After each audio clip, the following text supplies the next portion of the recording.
आज हम क्या क्या पढ़ने वाले लेक्चर में एक बार मैं आपको एक समरी दे देता हूँ उसकी। हमने डेटा सफिशिएंसी किया, फिर मैंने बताया कि डेटा सफिशिएंसी क्यों पढ़ना चाहिए, फिर उसको क्वेश्चंस कैसे आते हैं, उसको ऑप्शंस कैसे आते हैं, देन उसका अप्रोच क्या है सॉल्व करने का।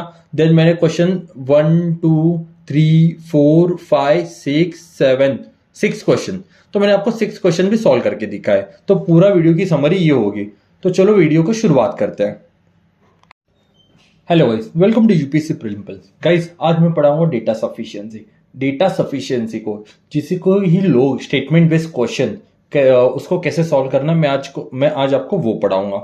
बहुत ही सिंपल होता है, बट जस्ट बिकॉज आपको आइडिया होती नहीं है इसको सॉल्व कैसे करते हैं, तो मोस्ट ऑफ द स्टूडेंट्स का आंसर आने के बाद भी आप ऑप्शंस गलत सिलेक्ट करते हो। तो मैं ऑप्शन से स्टार्ट करूंगा कि ऑप्शंस कैसे होते हैं। देन उसका एक मेथड होता है, एक फ्लो होता है क्वेश्चन सॉल्व करने का। मैं आपको वो फ्लो भी सिखाऊंगा। ओके, हम लोग कुछ 5-6 क्वेश्चन सॉल्व करेंगे 2023 के, उससे आपको आइडिया आ जाएगा।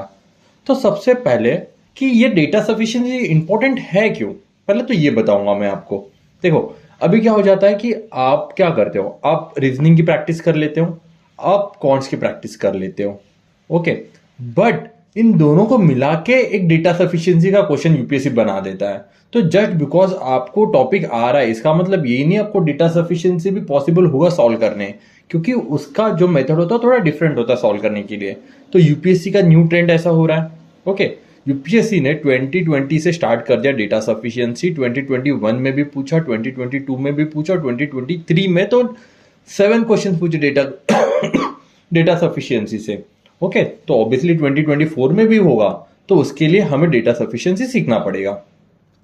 सिंपल होता है सॉल्व करने के लिए, एक मेथड एक अप्रोच आपको आ गई, आप उससे सॉल्व कर सकते हो। तो चलो स्टार्ट करते हैं। कहां से स्टार्ट करेंगे? ऑप्शन से। इसके ऑप्शंस होते कैसे हैं? बेसिकली डेटा सफिशिएंसी का क्वेश्चन कैसा होता है? ओके, डेटा सफिशिएंसी का क्वेश्चन सबसे पहले एक आपको गिवन दे रखा होता है। ओके, मतलब क्वेश्चन होता है आपका एक क्वेश्चन होता है। क्वेश्चन में कुछ गिवन भी होता है। ओके, तो ये आपका क्वेश्चन प्लस गिवन डेटा होता है। फिर आपको स्टेटमेंट 1 मिलती है, statement 1। Okay, then statement 2। Okay, तो ऐसा होता है। अब यहां पे जो क्वेश्चन होता है वो क्वेश्चन आपको बताना है कि स्टेटमेंट 1 से सॉल्व हो रहा है, स्टेटमेंट 2 से सॉल्व हो रहा है। ओके, क्वेश्चन इस तरह का होता है। अब ये ऑप्शंस कैसे होते हैं उसके लिए ऑप्शंस होता है। देखो, the question can be answered by using one of the statement alone but cannot be solved using the other statement alone। मतलब आइदर वो स्टेटमेंट 1 से सॉल्व हो गया या फिर स्टेटमेंट 2 से सॉल्व हो गया, दोनों में से एक स्टेटमेंट से सॉल्व हो रहा है, तो ऑप्शन ये आएगा। ओके, क्योंकि यहां पे बोला है। मतलब सर इसका मतलब ये नहीं कि सिर्फ स्टेटमेंट 1 से होना चाहिए।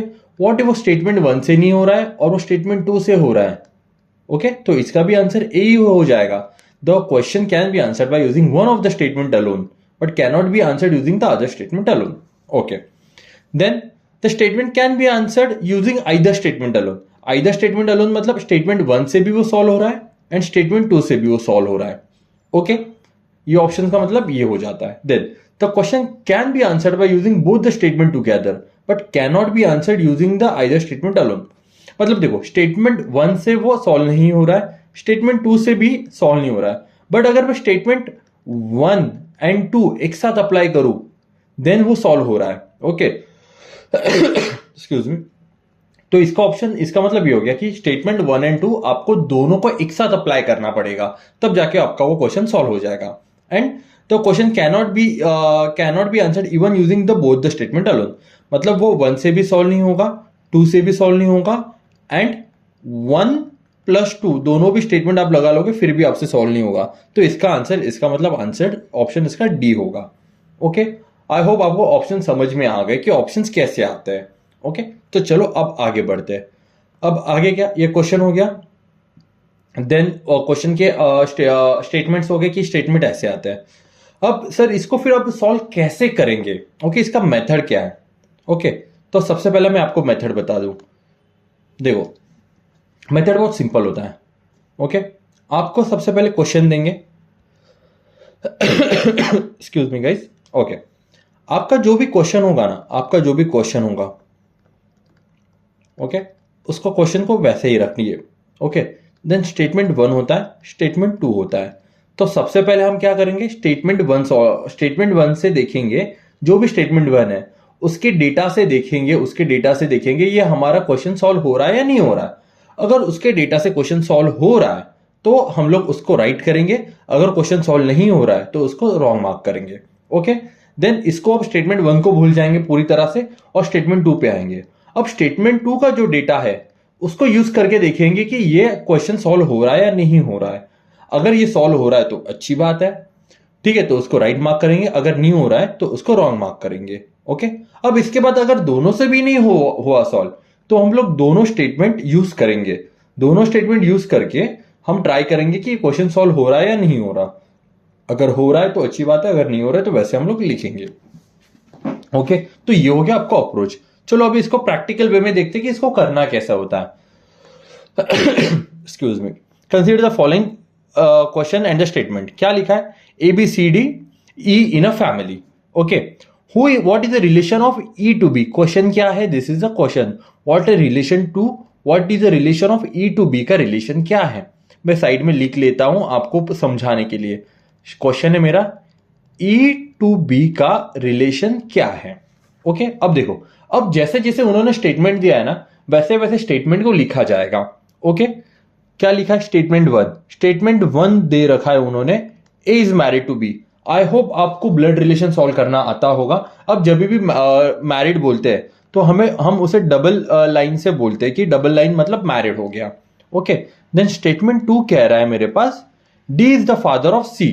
डी इज द फादर मतलब D is the father, D का जेंडर मिल गया and father of C, C का जेंडर यहां पे मिला नहीं है मुझे। ओके, स्टेटमेंट थ्री बोल रहा है मुझे यहां पे, ई इज डी सन मतलब ई इज डी सन।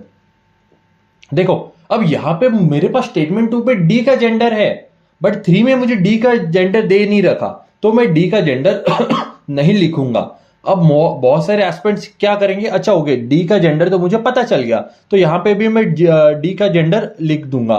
ठीक है, तो ये गलती नहीं करनी है हमें। ओके, तो ये गलती बिल्कुल नहीं करनी है हमें। ओके, ए और सी सिस्टर्स है तो वो सिबलिंग्स है, तो सिबलिंग्स में क्या करूंगा, मैं सिंगल लाइन से बनाऊंगा सिबलिंग ए एंड सी, तो उनको मैं फीमेल जेंडर के लिए सर्कल एंड मेल जेंडर के लिए मैं स्क्वायर करूंगा। अब देखो, अब पूछा है कि which of the following are the correct respect to of the above question and statements. अब कितने स्टेटमेंट्स मुझे जरूरी है क्वेश्चन सॉल्व करने के लिए, तो स्टेटमेंट वन देखो क्या लिखा है, statement one two and three are sufficient to answer the question. तो अब मैं ट्राई करूंगा question statement one two three से मेरा हो रहा है क्या। स्टेटमेंट वन देखो, A is equal to B दे रखा है, मतलब A and B are the married couple, and D और सी का रिलेशन दे रखा है, एंड डी और ई का रिलेशन दे रखा है। ओके, अब मुझे बताओ ए और बी का रिलेशन दे रखा है, डी और ई का रिलेशन और डी और सी का रिलेशन दे रखा है, बट जो लिंक है बी और सी की, बी और डी की, वो लिंक मिसिंग है। तो इसका मतलब यह ऑप्शन वन इनकरेक्ट है, इससे सॉल्व नहीं होगा। ओके, अब फिर मैं क्या करूंगा, फिर स्टेटमेंट टू देखूंगा मैं।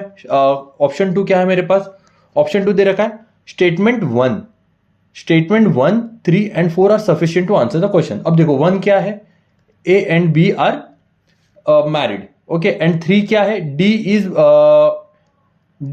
Is father of E, and four है ए और C are sister, A and C are sister. यहां से मुझे पता चल जाएगा कि बी मेल है, क्यों, क्योंकि ए फीमेल है, सी भी फीमेल है। अब यहां पे बी और डी और ई के लिंक ही नहीं है, यहां पे इनके लिंक नहीं है, तो ये भी ऑप्शन नहीं रहेगा। अब देखो नेक्स्ट, अब नेक्स्ट क्या होगा, all four statement are sufficient to answer the question. Okay, अब ऑल फोर स्टेटमेंट को मैं एक साथ लेके चलता हूं और मैं देखता हूं कि मुझे सॉल्व करना हो रहा है या नहीं। A is equal to B, okay, D और सी दिया, अब ए और सी का मुझे रिलेशन मिल गया।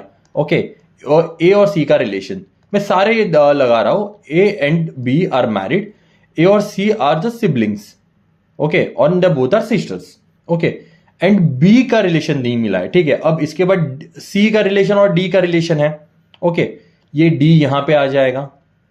ओके, और डी का ही बेटा है, डी का और एक बेटा है, दैट इज ई। ओके, अब देखो ये मुझे इतने रिलेशंस मिल गए। अब ई और बी का मुझे रिलेशन मिल गया, यस, अभी यहां पे मुझे ई एंड बी का रिलेशन मिल जाएगा।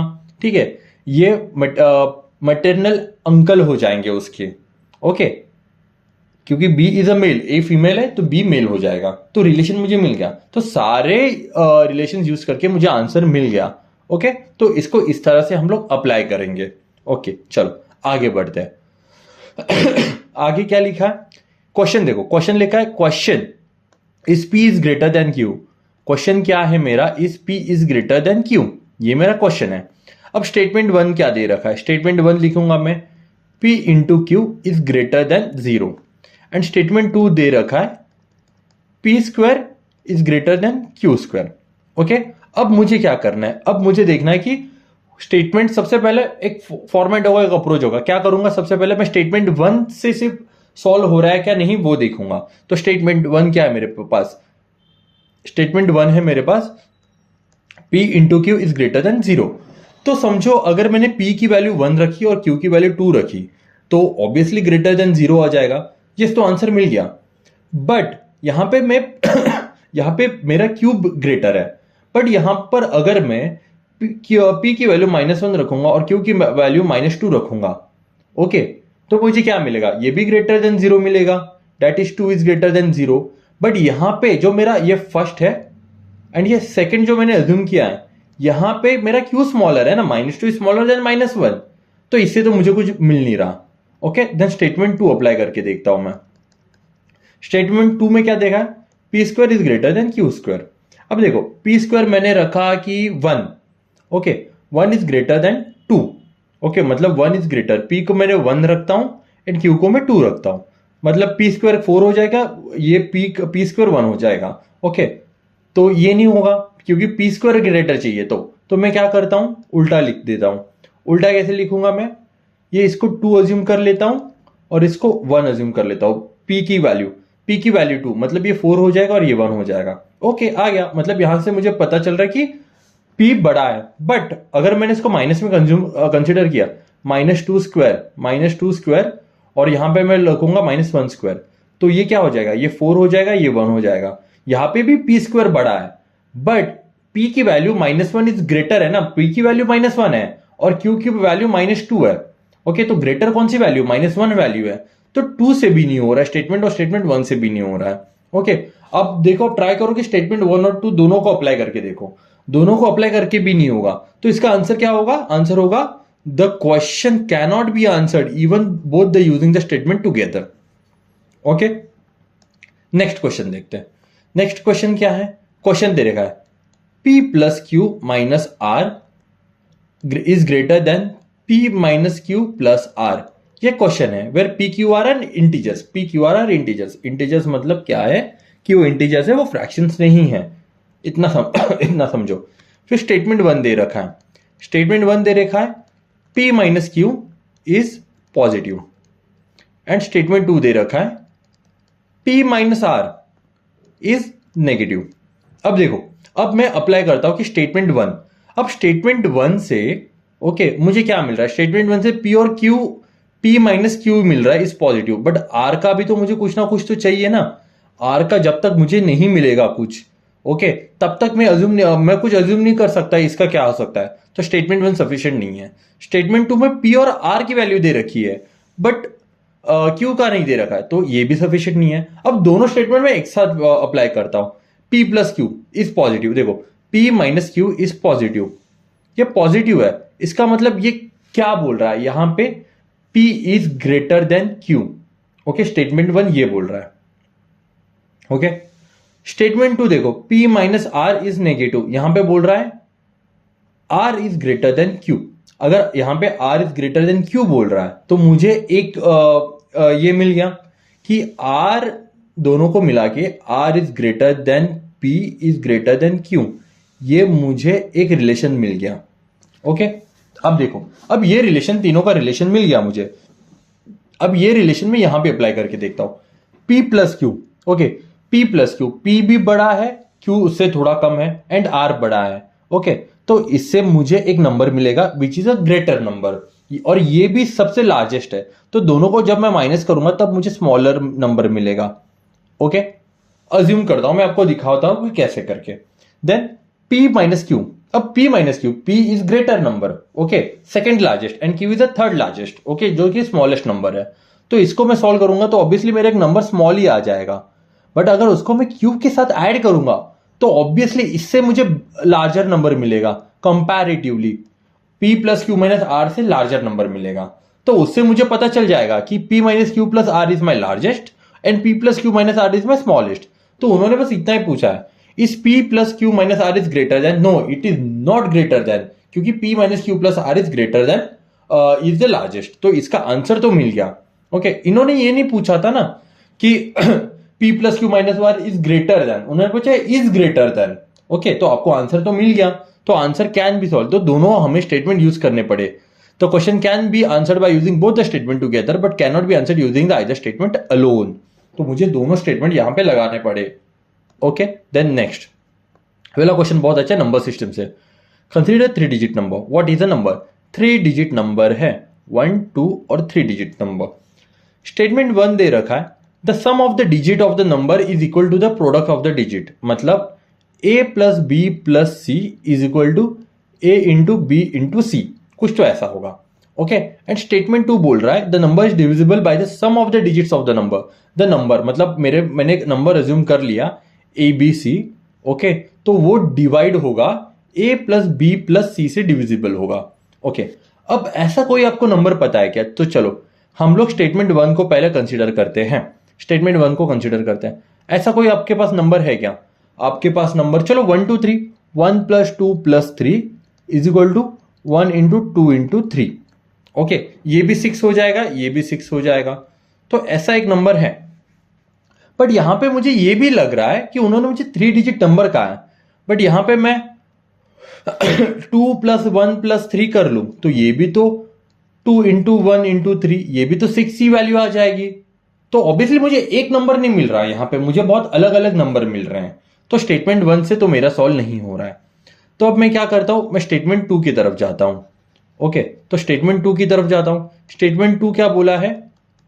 स्टेटमेंट 2 उन्होंने कहा है कि एक्सक्यूज मी, स्टेटमेंट 2 कहा है कि अगर वो मेरा नंबर है, वो मेरा नंबर है, जो भी मेरा नंबर है, मैं अज्यूम कर लेता हूं 1 2 3, okay.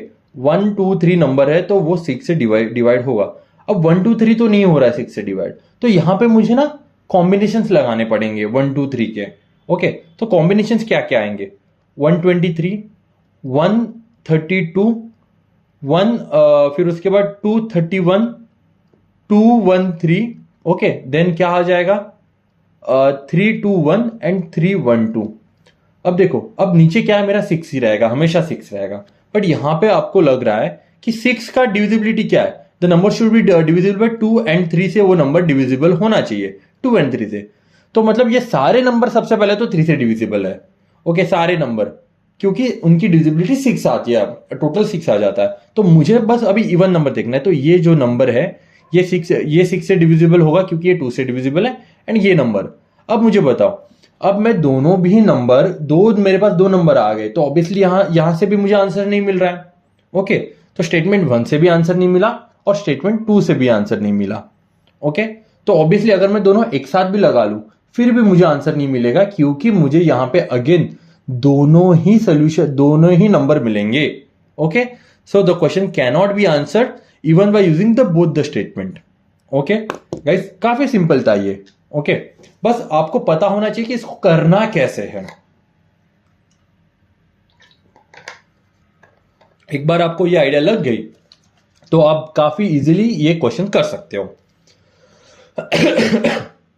Excuse me guys, sorry. चलो नेक्स्ट क्वेश्चन। अब देखो, जैसे अभी हमेशा देखो, हमेशा क्या होता है ना, डायरेक्टली क्वेश्चन होता है, बट अभी ना यहां पे कुछ गिवन भी है। तो सबसे पहले हमें वो गिवन लिखना पड़ेगा। देर आर 5 चिल्ड्रंस, उनका एजेस क्या दे रखा है? A is greater than B, B is greater than C, C is greater than D and D is greater than ई।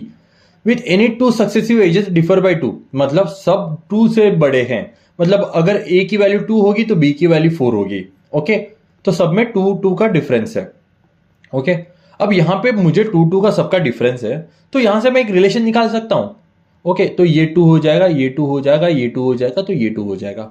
तो यहां से मुझे लग रहा है A is greater than 2 4 6 8 8 plus A, okay, A से 8 साल बड़ा ई होगा, ये मुझे एक इक्वेशन यहां पे मिल गया, जितना भी उन्होंने गिवन दे रखा है इस यहां से मुझे एक इक्वेशन मिल गया गिवन से।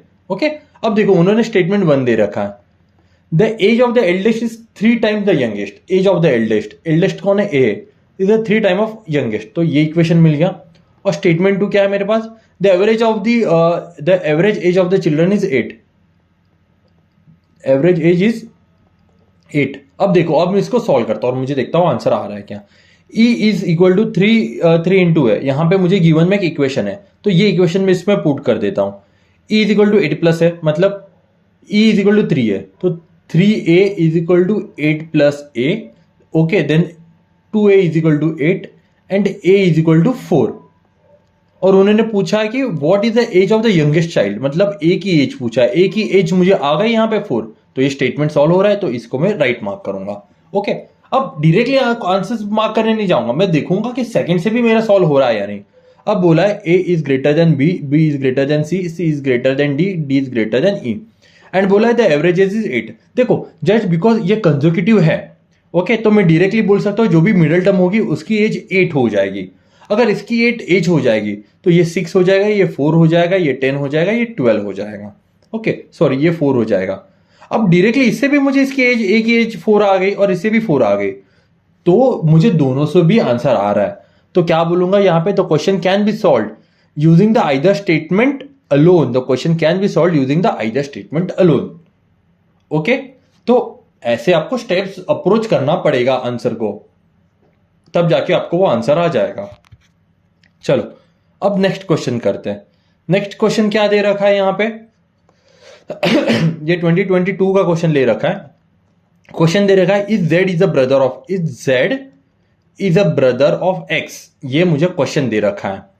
ओके, अब बोला है कि स्टेटमेंट 1, स्टेटमेंट 1 देखो क्या बोला है, x is a brother of y and y is a brother of z। Okay, x is a brother of y and y is the brother of z, and statement 2 दे रखा है x y z are siblings, x y z are siblings, उनका gender नहीं दे रखा तो मैं gender नहीं लगाऊंगा। तो स्टेटमेंट 1 से मेरा आंसर देखो, if z is a brother of x, यहां पे स्टेटमेंट 1 पे y is a brother of z है, बट z का जेंडर नहीं है ना, ये मेल है या फीमेल है, ये क्या है, ये मेल है, ये फीमेल है, ये नहीं पता हमें, तो नहीं, तो स्टेटमेंट 1 से सॉल्व नहीं होगा। और स्टेटमेंट 2 में तो भाई किसी का भी जेंडर नहीं दे रखा, तो ये भी सॉल्व नहीं हुआ। अब मैं क्या करता हूं, मैं दोनों स्टेटमेंट लगा के देखता हूं। अब यहां पे भी देखो, यहां पे x और y का अगर मैं स्टेटमेंट 1 से लूंगा तो स्टेटमेंट 1 से मुझे x और y का जेंडर मिला, बट z का जेंडर नहीं मिला, तो z ब्रदर है या सिस्टर है वो नहीं बता सकता हूं ना। तो कैसे, is z is a brother, मतलब z x का ब्रदर है क्या, x तो z का ब्रदर है, बट z x का ब्रदर है क्या, क्यों, यहां पे x z का जेंडर ही नहीं है अपने पास। अगर z का जेंडर नहीं है तो हम लोग इसको सॉल्व नहीं कर पाएंगे, and both the statement 1 and 2 are not sufficient to answer this question. Okay, तो जितना दे रखा है गाइस उसके ऊपर ही कॉन्सेंट्रेट करो। ओके, ऐसा नहीं कि आपको जो लग रहा है कि आपने डायरेक्टली स्टेटमेंट 1 को 2 से लगाया, एक मेथड है, एक अप्रोच है, अगर इसको आप फॉलो करोगे, आप, मैं बता रहा हूं कि आप अच्छे से क्वेश्चन सॉल्व कर पाओगे। ओके, आई होप आपको ये लेक्चर पसंद आया रहेगा। Thank you so much guys, thank you so much for watching my video.